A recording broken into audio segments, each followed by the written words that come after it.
সকাল সকাল 3টা বইরা দিছে রে। একবার জায়গা মতো দিয়া দিছে, একবার বইরা দিছে, কাগজে দিছে। এটা বুঝালতাছি না, কাগজে দিছে। এই কানা নাহি থাপড়া মারা গেছে লিঙ্গা লাগে আরবাম শৈলুর বি উঠতাছস রাস্তা নাই আর বুঝা। এই তুই কানা নাহি, তোর বাহের আছে 3টা বইরে দেব রইছে, তাও এল হাই দিছে, এটা দেখছস না?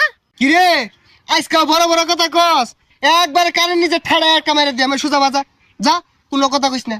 এ একটা দিতে কি ফাল শুরু করছে, খেলছে আবার 83 নাম্বার দলের লাগে, আবার বড় বড় কথা কয় জানতে। না ওই বেড়ারা তোর খেল বাড়াইছে না, শ্বাস মারাইছে ব্যালেট দিয়া। আজকের দিনের মধ্যে যদি আরেকটা কথা কস তোর কুপ্পাতেম যা সোজা বাজা যা যা, চোখের সামনে পড়িস না। তোর জার্মানি বাহাগের লগে খেলা করবো, ওসব আবার কইস না। আব্বা জীবন ভিক্ষা দাও। আরে পরক জার্মানির লগে, জার্মানির এবার দেহার আছে। বুলে যদি তগর খেলা স্পেনের লগে বইরা যা দিব, বুঝস তো? ওই যে জার্মানি গেল লাগে আর বেশি